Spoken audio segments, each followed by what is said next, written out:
Il existe en chacun de nous un désir secret de voir la lumière jaillir d'un seul coup, comme si une révélation soudaine pouvait dissoudre toute souffrance. Cette illusion naît souvent de l'impatience humaine, qui rêve d'un saut immédiat vers la paix ultime, oubliant que la nature du chemin est lente et silencieuse. Dans cette attente d'un miracle intérieur, beaucoup se perdent, croyant que l'absence de transformation rapide est un signe d'échec. Pourtant, tout éveil véritable s'inscrit dans la durée, mûrissant comme un fruit qui ne force jamais son propre tempo. Lorsque nous cherchons l'illumination instantanée, nous projetons notre bonheur dans un futur imaginaire, refusant de voir la beauté imparfaite du présent. Nous espérons un moment spectaculaire qui nous libérera de tout, mais cette quête nous éloigne de la simplicité profonde de ce qui est. La vérité est que l'éveil se construit dans l'ordinaire. Un souffle, un silence, un geste de lucidité. Plus nous courons vers la lumière, plus nous ignorons le chemin qui y mène. Cette illusion crée une tension intérieure, car l'esprit se convainc qu'il lui manque quelque chose pour être complet. On se compare, on se juge, on s'interroge sans cesse sur la lenteur de son propre progrès. Mais l'éveil n'est pas un trophée, c'est une manière de marcher. Il se révèle dans la patience douce, dans l'honnêteté envers soi-même, et dans l'acceptation que la transformation profonde est toujours un mouvement subtil, presque imperceptible. Sous des apparences nobles, la recherche spirituelle peut se transformer en un attachement aussi fort que ceux que nous tentons de dépasser. À force de vouloir avancer, nous créons une nouvelle identité, celle du chercheur qui ne peut jamais se reposer, toujours inquiet de manquer un pas, un enseignement, une pratique. Cet attachement subtil nourrit l'ego, qui se dissimule derrière des concepts élevés pour éviter de se voir tel qu'il est. Ainsi, la quête devient une cage dorée où l'esprit s'emprisonne lui-même. Lorsque la spiritualité devient une obsession, nous risquons de perdre la douceur du chemin au profit d'une exigence rigide. On veut être meilleur, plus conscient, plus pur, mais cette tension intérieure empêche la véritable ouverture du cœur. La sagesse se développe dans la détente, jamais dans la contrainte. Lorsque nous la poursuivons avec avidité, nous oublions que l'éveil est avant tout un état d'être, non une performance. Cet attachement spirituel nous éloigne du monde réel, alors que paradoxalement, l'éveil nous y ramène. Nous pensons avancer, mais nous tournons en rond autour de nos propres illusions. Chaque fois que la quête devient un fardeau, il est essentiel de revenir à la simplicité de l'instant, à la respiration qui nous relie à ce que nous avons toujours cherché. Une présence libre, sans attente ni ambition. Accumuler des idées, des livres, des concepts peut donner l'impression d'avancer, mais la connaissance seule ne change pas la structure intérieure. Beaucoup se réfugient dans les mots pour éviter de toucher la vérité vivante, celle qui demande courage, silence et dépouillement. La connaissance rassure, elle donne une impression de maîtrise, mais elle ne remplace jamais la transformation intime qui naît de l'expérience directe. Ainsi, on peut comprendre tout sans jamais se transformer vraiment. La transformation réelle commence lorsque le savoir se dissout dans la pratique, lorsque les mots deviennent une respiration, un geste, une manière d'habiter le monde. C'est un passage du mental au cœur, de la théorie à l'incarnation. Tant que la spiritualité reste intellectuelle, elle flotte à la surface de l'être, sans atteindre les profondeurs où se cachent nos peurs, nos blessures, nos ombres. Et c'est dans ces profondeurs que le véritable éveil prend racine. Confondre connaissance et transformation crée une illusion de progrès qui empêche de voir les zones encore endormies en soi. On croit avoir compris, mais on ne s'est pas encore rencontré. Le véritable chemin consiste à laisser chaque enseignement pénétrer la vie quotidienne, à accepter qu'un seul pas authentique vaut plus que 1000 pages lues. Alors seulement, la connaissance devient lumière intérieure et non simple accumulation mentale. L'ego est habile, capable de se déguiser avec les plus belles intentions pour continuer à exister. Il peut adopter des mots sages, des postures paisibles, des attitudes inspirantes, tout en préservant secrètement sa volonté de se distinguer, de se protéger ou de dominer. Derrière un masque spirituel, il se renforce parfois davantage, car il s'estime justifié, purifié, différent. Cette illusion est dangereuse, car elle empêche une remise en question sincère. Lorsque l'ego se travestit en lumière, il rend difficile la reconnaissance de nos zones d'ombre. On se persuade que l'on a dépassé certaines émotions, alors qu'elles sont simplement enfouies sous une identité spirituelle. Cette façade crée une distance avec les autres, un sentiment de supériorité voilée qui contredit l'essence même du chemin, l'humilité. Plus l'ego se déguise, plus il devient difficile à démasquer. Pour avancer vraiment, il est nécessaire d'oser regarder les parties de soi que l'on voudrait cacher. L'authenticité est le plus grand antidote à l'illusion spirituelle. L'éveil véritable ne rejette rien, il éclaire tout. Lorsque l'on retire le masque, on découvre que l'ego n'est pas un ennemi, mais une création de l'esprit qui peut être apaisée par la clarté, la tendresse et l'honnêteté intérieure. La comparaison est l'une des illusions les plus destructrices sur le chemin spirituel. En observant le parcours des autres, on oublie que chaque être avance selon un rythme unique, façonné par son histoire, ses blessures et ses forces. Comparer son évolution à celle d'un autre revient à mesurer l'océan avec une règle.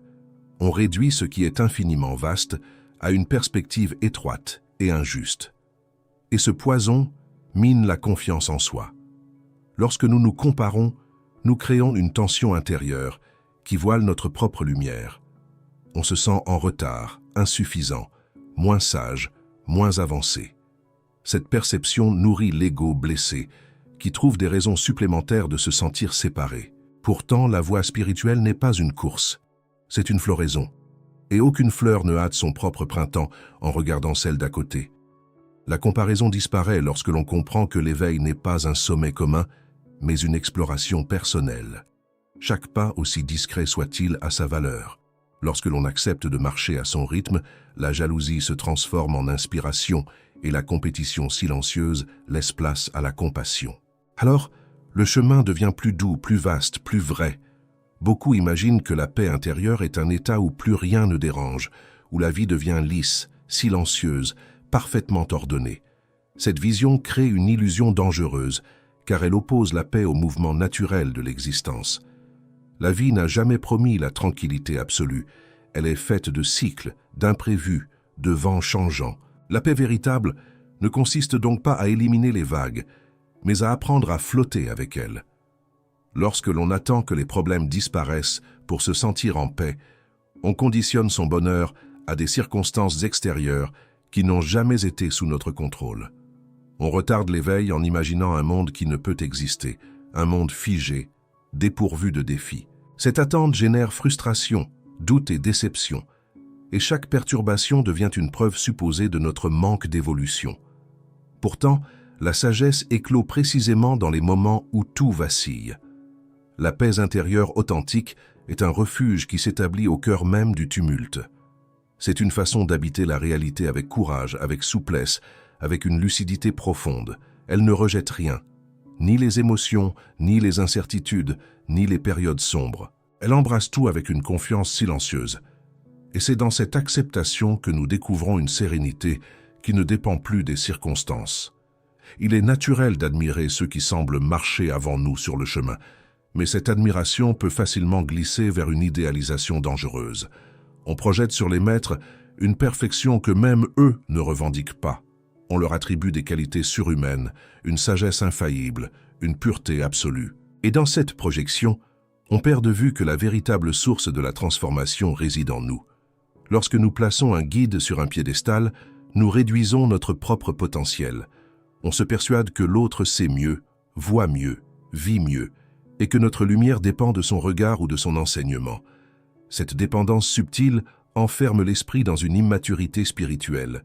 Elle fait oublier que chaque maître n'est qu'un doigt pointé vers la lune. Ce n'est pas la main qui éclaire, mais la direction qu'elle indique. L'idéalisation empêche aussi de voir les limites, les fragilités et l'humanité naturelle de ceux que nous suivons. Aucun maître n'est exempt d'erreur, car tous partagent la même condition humaine. Comprendre cela libère. Cela nous ramène à un rapport plus juste, respectueux, ouvert, mais non aveugle. Alors, l'enseignement redevient ce qu'il a toujours été. Une invitation à découvrir notre propre vérité. Dans de nombreux chemins spirituels modernes, l'idée circule qu'un être éveillé devrait toujours rayonner de joie, de gratitude et de sérénité. Cette croyance crée une pression immense, car elle nie la nature cyclique et changeante de l'esprit humain. Personne ne peut maintenir un état constant d'enthousiasme ou de calme. Croire cela revient à nier la profondeur de nos émotions, qui sont toutes, même les plus sombres, des messagères nécessaires. Chercher à être constamment positif revient souvent à fuir ce que l'on ne veut pas ressentir. On se force à sourire, à répéter des affirmations, à masquer sa fatigue, sa colère ou sa tristesse. Mais sous cette façade lumineuse, les émotions non accueillies s'accumulent et fermentent. Un jour ou l'autre, elles éclatent avec plus de force, rappelant que la lumière intérieure ne peut être vraie que si elle éclaire tout, même nos ombres. La véritable positivité n'est pas une exaltation permanente, c'est une capacité à accueillir chaque instant tel qu'il est. Elle naît d'un cœur ouvert, non d'un esprit qui se cache derrière des injonctions de bonheur. Lorsque l'on se permet d'être authentiquement humain, la joie devient plus profonde, car elle n'est plus construite sur le déni, mais sur l'acceptation. Alors, la vie redevient entière, fluide, respirante. La fuite spirituelle est une illusion subtile qui consiste à utiliser la pratique pour échapper aux responsabilités, aux blessures ou aux réalités concrètes de la vie. On se réfugie dans la méditation comme dans une forteresse intérieure, espérant que le silence nous protégera de tout. On lit, on contemple, on se coupe du monde, persuadé que cette distance est un signe de sagesse. Pourtant, cette séparation affaiblit l'âme au lieu de la renforcer. Lorsque la spiritualité devient un refuge pour éviter les conflits, les émotions ou les engagements, elle perd son essence. Le chemin n'a jamais été conçu pour nous éloigner de la vie, mais pour nous apprendre à la vivre avec plus de conscience. La véritable présence ne consiste pas à contourner l'existence, mais à la rencontrer pleinement, même dans ses aspects les plus inconfortables. La fuite nous éloigne du monde, mais aussi de nous-mêmes. Revenir à la réalité avec douceur, mais avec courage, est un acte profondément spirituel. S'asseoir face à ses peurs, parler avec honnêteté, réparer ce qui peut l'être, voilà des pratiques tout aussi essentielles que la méditation. Lorsque la spiritualité se reconnecte à la vie réelle, elle cesse d'être une évasion et devient un art d'habiter le monde avec lucidité et compassion. Il peut être rassurant de croire que chaque événement, chaque coïncidence, chaque rencontre porte un message secret destiné uniquement à nous guider. Mais cette interprétation constante peut devenir une obsession qui éloigne de la simplicité du présent. À force de chercher des signes partout, on perd le contact avec la vie elle-même, qui n'a pas toujours besoin de symboles pour être comprise.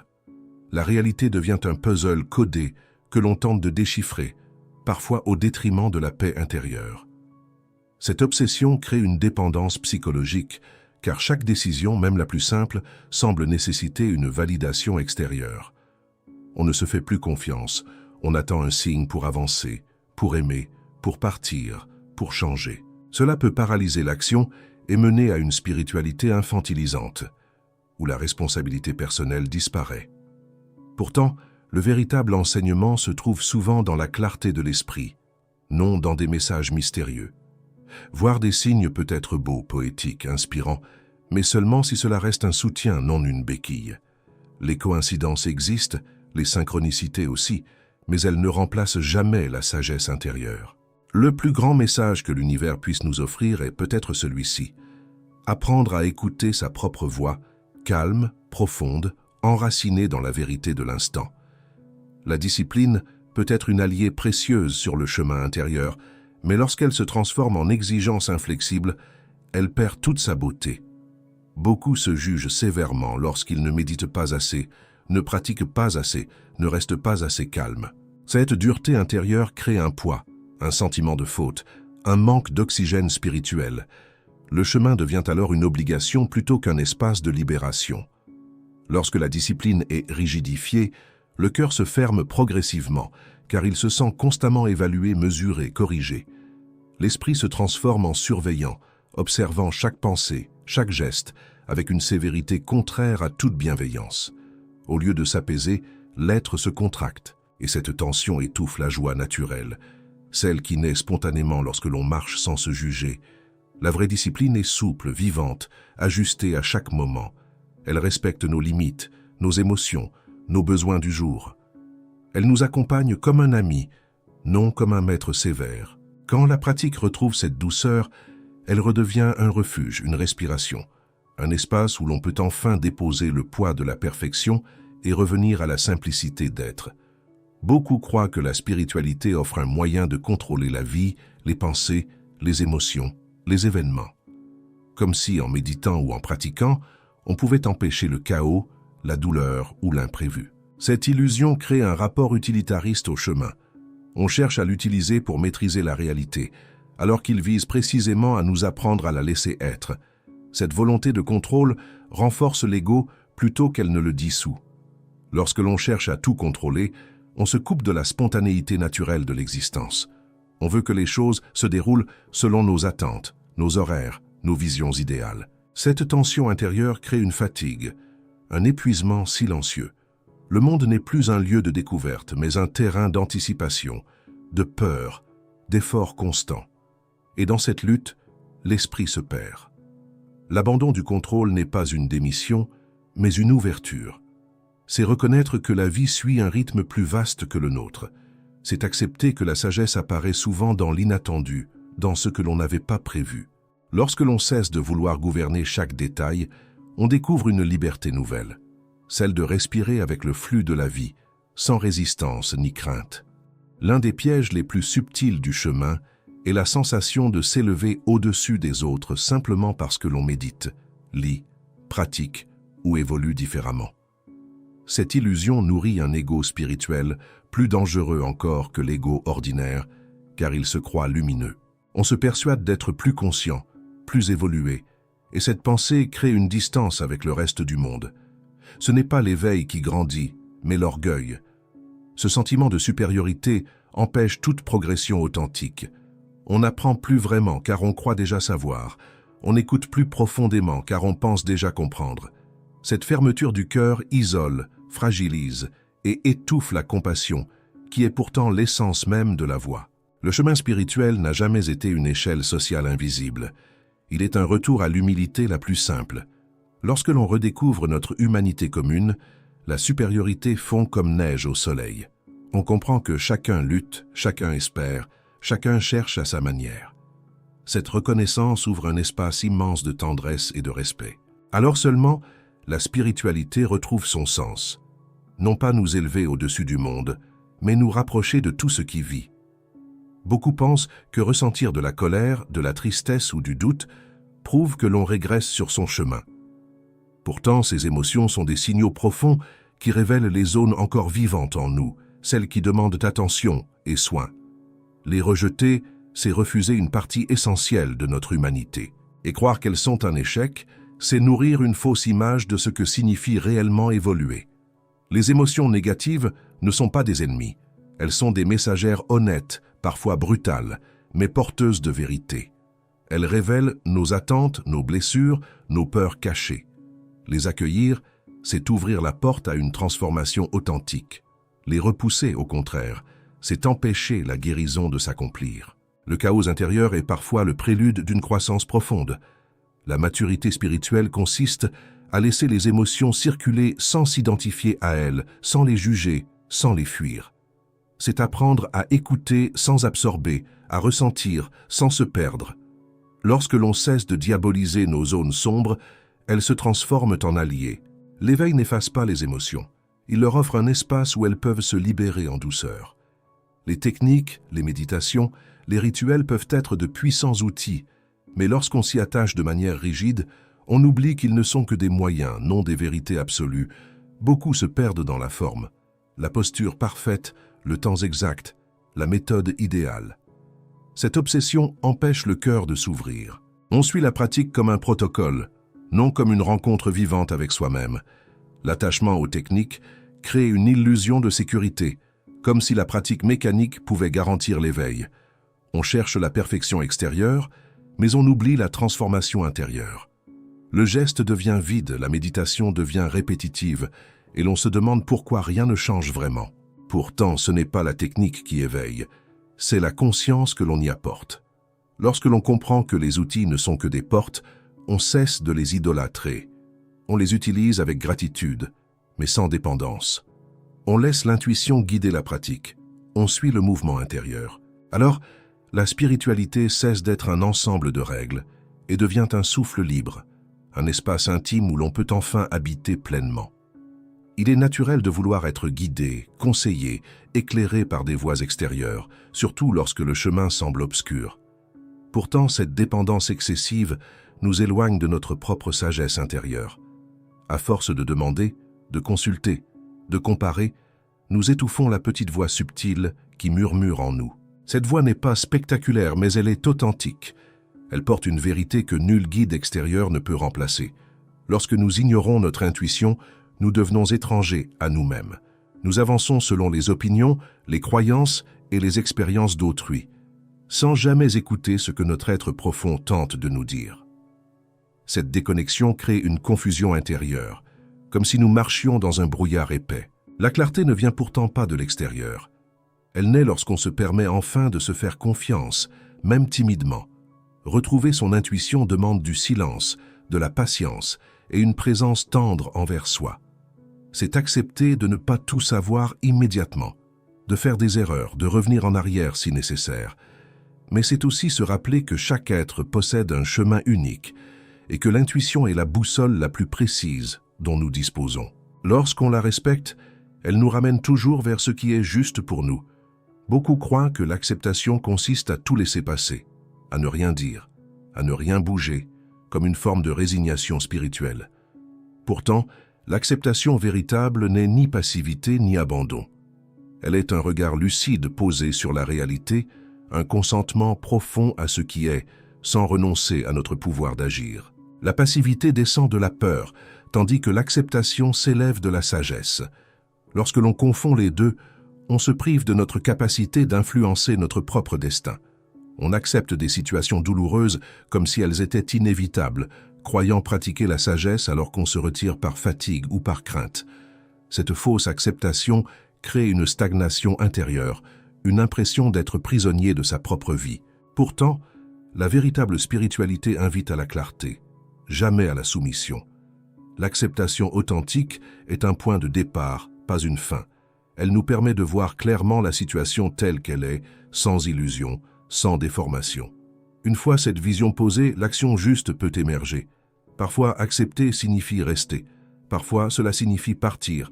Toujours, cela signifie agir avec conscience. Ainsi, nous ne rejetons plus la vie, mais nous ne nous effaçons pas devant elle. Nous co-créons avec elle. Il existe une idée répandue selon laquelle l'éveil serait une destination finale, un sommet atteignable après assez d'efforts, de méditation ou d'épreuves. Cette vision transforme le chemin en ligne droite, comme s'il existait un point d'arrivée où tout deviendrait clair et définitif. Mais l'éveil n'est pas un lieu, c'est un mouvement, une ouverture qui ne cesse de se renouveler, un flux vivant qui échappe aux frontières rigides. Lorsque l'on croit que l'éveil est un destin, on se juge sévèrement à chaque recul, à chaque émotion forte, à chaque période de doute. On s'imagine perdre ce que l'on avait gagné. Pourtant, l'éveil n'est jamais acquis ni perdu. Il est un retour constant à la présence. Ce que l'on appelle recul n'est souvent qu'un approfondissement, une invitation à voir plus vrai, à sentir plus profondément. Considérer l'éveil comme un processus transforme tout. Chaque expérience devient un enseignant, chaque silence une porte, chaque difficulté un passage. Il n'y a plus de course, plus d'urgence, plus de comparaison. Il ne reste qu'une marche humble et continue vers soi-même. Et dans cette marche, l'éveil cesse d'être un objectif lointain pour devenir une manière d'habiter l'instant. L'un des pièges les plus communs sur le chemin intérieur est de vouloir être vu comme quelqu'un de spirituel. On veut être reconnu pour sa sagesse, sa douceur, sa profondeur. On espère recevoir des compliments, de l'admiration ou même une forme de statut subtil. Cette quête de validation trahit une fragilité intérieure, le besoin d'être confirmé par le regard d'autrui. Ainsi, la spiritualité devient un rôle, une performance plutôt qu'une vérité vécue. Lorsque l'on cherche à être validé, on façonne son comportement pour correspondre à une image. On parle avec des mots qui ne viennent pas du cœur. On adopte des attitudes qui sonnent justes mais qui ne sont pas sincères. Cette dissonance crée un éloignement de soi. On ne chemine plus pour se découvrir, mais pour être approuvé. Et dans cette illusion, l'éveil s'éloigne au lieu de se rapprocher. La véritable validation est intérieure, silencieuse, libre de tout regard extérieur. Elle naît lorsque l'on vit en accord profond avec soi-même, sans afficher, sans impressionner, sans chercher à prouver quoi que ce soit. Alors la présence devient naturelle, humble, authentique. On ne cherche plus à être spirituel. On l'est simplement parce qu'on habite sa propre vérité. Beaucoup imaginent qu'un être éveillé ne souffre plus, ne doute plus, ne traverse plus d'ombre. Cette croyance crée une attente irréaliste et profondément injuste envers soi-même. La souffrance fait partie de l'expérience humaine. Elle ne disparaît pas avec l'éveil, elle se transforme. Ce n'est pas la douleur qui s'efface, mais la manière dont on la rencontre. L'éveil adoucit le regard. Il ne supprime pas la condition humaine. Lorsque l'on croit que l'éveil élimine la souffrance, chaque difficulté semble devenir une preuve de notre incompétence spirituelle. On se juge, on se compare, on se sent en échec. Pourtant, même les maîtres les plus sages ont connu la perte, la maladie, l'incertitude. Ce qui change, ce n'est pas le monde extérieur, mais la profondeur avec laquelle on l'accueille. L'éveil apporte une stabilité intérieure qui permet de traverser la souffrance sans se briser. On apprend à souffrir avec conscience, à respirer dans la douleur, à ne plus ajouter de résistance mentale à ce qui est déjà difficile. La souffrance ne devient pas agréable, mais elle devient vécue avec dignité, clarté et compassion. Et c'est cela, au fond, la véritable liberté. Sur le chemin intérieur, beaucoup espèrent avancer plus vite, comprendre plus vite, guérir plus vite. Cette impatience crée une tension subtile qui bloque la progression au lieu de l'accélérer. L'évolution spirituelle ne se déroule jamais selon la volonté du mental. Elle suit le rythme mystérieux du cœur, un rythme profondément organique.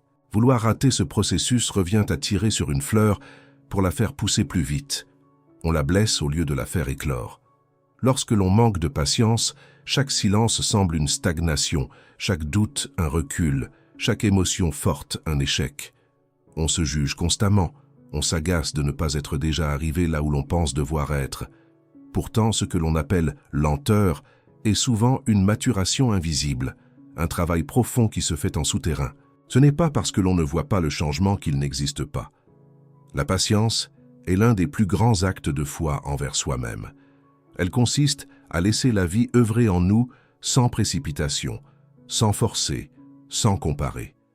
Lorsque nous faisons confiance à ce rythme naturel, nous découvrons une paix nouvelle. L'évolution cesse d'être un objectif et devient un mouvement spontané, guidé par la sagesse silencieuse de l'être. Alors chaque pas, même minuscule, devient précieux. L'une des illusions les plus profondes est la peur de perdre qui l'on croit être. Notre identité, même douloureuse ou limitée, nous rassure par sa familiarité. Lorsque le chemin intérieur commence à dissoudre certaines croyances ou habitudes, une inquiétude subtile apparaît. Que va-t-il rester de moi? Cette peur freine l'évolution et nous pousse à nous accrocher à des versions anciennes de nous-mêmes, même lorsqu'elles ne nous servent plus. L'ancienne identité n'est pas un ennemi, mais une étape que l'on a dépassée. Pourtant, l'esprit préfère parfois le connu à l'inconnu, même si le connu est une prison. On résiste, on hésite, on revient en arrière, comme si lâcher une ancienne peau signifiait disparaître. Mais le détachement n'est jamais une destruction, il est une métamorphose. Comme le papillon qui abandonne sa chrysalide, nous ne perdons rien, nous révélons ce que nous avons toujours été. Accepter de se détacher demande courage et douceur. C'est accueillir l'inconnu comme une ouverture plutôt qu'une menace. Lorsque l'on cesse de s'identifier à une image fixe, la vie peut enfin nous montrer notre véritable nature, fluide et vaste. Et dans ce mouvement, on découvre que l'on ne se perd pas, on se retrouve. Beaucoup pensent que l'éveil consiste à vaincre l'ego, à le faire taire, à l'éliminer une fois pour toutes. Cette idée transforme l'ego en adversaire, comme s'il était un intrus qu'il fallait expulser.